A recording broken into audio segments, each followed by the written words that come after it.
আমি যখন ক্লাস 8 এ পড়ি, তখন আমি অবিবাহিত থাকা সত্ত্বেও এক বিবাহিত ক্লাস টিচারের প্রেমে পড়ে যাই। আমি রেগুলার তার ক্লাস করতাম। সে ছিলেন অঙ্ক শিক্ষক। আমি তার ক্লাস কখনো মিস করি নাই। তাকে এক দেখাতে আমি তার প্রেমে পড়ে যাই। তাকে ভীষণ ভালোবেসে ফেলি। ওই টিচার যেদিন থেকে আমাদের স্কুলে এসেছেন, অর্থাৎ যেদিন থেকে সে আমাদের ক্লাস নিতে শুরু করেছেন, সেদিন থেকেই আমি তার দিকে হা করে তাকিয়ে থাকতাম। সে যা পড়াতেন কিংবা যা বোঝাতেন, কোনো কিছুই আমি বোঝারই চেষ্টা করতাম না। শুধু তাকেই দেখতাম। যেহেতু সে আমাদের নতুন টিচার, তাই একদিন আমাদের ক্লাসে আমাদের সবার পরিচয় জানতে চাইলেন। সবার পরিচয় নেওয়া হয়ে গেলে যখন আমাকে জিজ্ঞেস করলেন, আমার হাত পা কেমন একটা কাঁপছিল। সে আমার বাবার নাম জানতে চাইলে আমি যখনই আমার বাবার পরিচয় দিলাম, সে আমাকে চিনে ফেললেন। আমাকে জিজ্ঞেস করলেন, তুমি ফাহাদের বোন না? আমি বললাম হ্যাঁ। তখন ওই স্যার বললেন যে ফাহাদ আমার ছোটবেলার বন্ধু, ওর সাথে আমি একসাথেই পড়াশোনা করেছি। এই কথা শুনে আমি আরো খুশি হয়ে গেলাম এবং আমি স্যারের প্রেমে পড়ে যাই। একদিন আমি তাকে বললাম, স্যার আমি আপনার কাছে প্রাইভেট পড়তে চাই। তখন সে বললেন, আচ্ছা ঠিক আছে। এদিকে আমার অনেক বন্ধু বান্ধবীরা জেনে গেছে যে স্যারকে আমি খুব পছন্দ করি। তো যাই হোক, স্যারের কাছে আমি প্রাইভেট পড়তে শুরু করলাম। স্যারকে আমি অনেক অনেক কথা বলতাম। স্যার কিছুই মনে করতেন না, শুধু আমার দিকে তাকিয়ে থাকতেন। আমিও তার দিকে তাকিয়ে থাকতাম। এরপর আমি আস্তে আস্তে বুঝতে পারলাম স্যারও আমাকে ভালোবেসে ফেলেছেন। এর কয়েকদিন পর আমি জানতে পারলাম স্যার বিবাহিত। তখন আমি মনে মনে ভাবলাম, বিবাহিত হইছে তো কি হইছে? স্যারের এতটাই কাছে যেতে হবে যেন আস্তে আস্তে তার বউ তার মন থেকে দূরে সরে যায়। আমিও স্যারকে ভালোবাসতে শুরু করলাম। এভাবে কিছুদিন যেতে না যেতেই আমি বুঝতে পারলাম স্যার আমাকেও ভালোবাসেন আর তার বউকেও কখনো ছাড়তে পারবে না। তখন আমি মনে মনে নিজের ভুলটা বুঝতে পেরে স্যারের জীবন থেকে সরে যেতে চাইলাম। স্যারের কাছে আর পড়তেও যাচ্ছি না। এরপর হঠাৎ একদিন স্যার আমাকে ডেকে জিজ্ঞেস করলেন, তুমি কি আমার কাছে আর পড়বে না? আমি বললাম, না স্যার, আমি আপনাকে ভুলে যেতে চাই, আপনার কাছে আর পড়বো না। তখন সে বললেন, আচ্ছা ঠিক আছে, তোমার যা ইচ্ছা, পড়লে পড়ো, না পড়লে নাই। তো এরপর আমি চলে গেলাম, কিন্তু স্যারের সাথে আমার ক্লাসে ঠিকই দেখা হয়। স্যারকে দেখলে আমার আর ভালো লাগে না, কেমন একটা খারাপ লাগা কাজ করতো, যেহেতু তাকে আমি ভালোবাসতাম। যেহেতু আমি স্যারের প্রতি একটু দুর্বল, তাই স্যারকে দেখলে আমার কেমন একটা খারাপ লাগতো।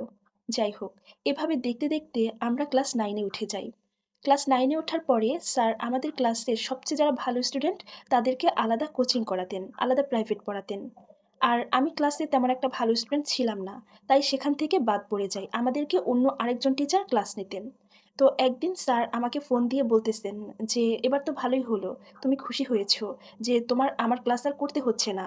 আমিও বললাম, হ্যাঁ স্যার, আমি এটাই চেয়েছিলাম। তখন স্যার আমাকে বললেন, তুমি আমাকে ভুলতে চাইছো তাই না? আমি বললাম, হ্যাঁ স্যার, আমি আপনাকে ভুলে যেতে চাই।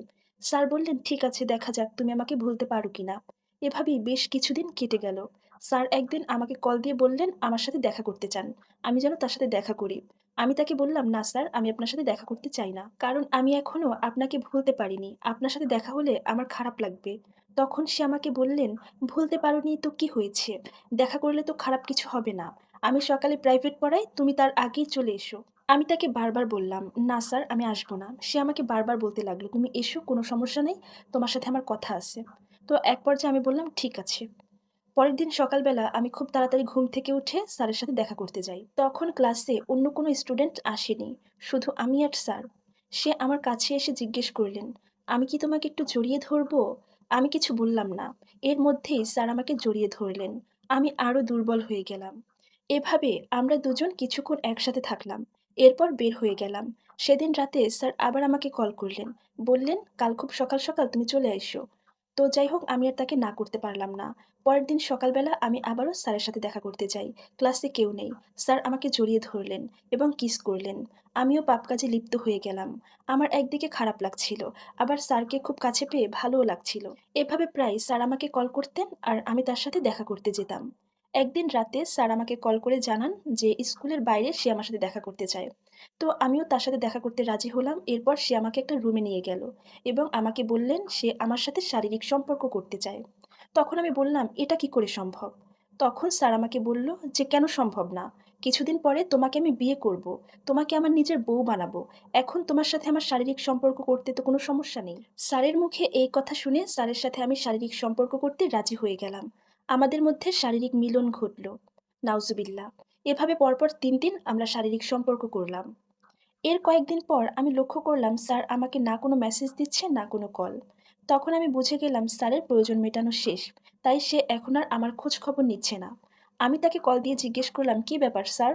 আপনি আমাকে কেন কল দিচ্ছেন না? কেন মেসেজ দিচ্ছেন না? আপনার কি প্রয়োজন মেটানো শেষ? এখন আর আমাকে আপনার প্রয়োজন নেই?" আমার এই কথাটাতে নাকি তার খুব খারাপ লাগছে।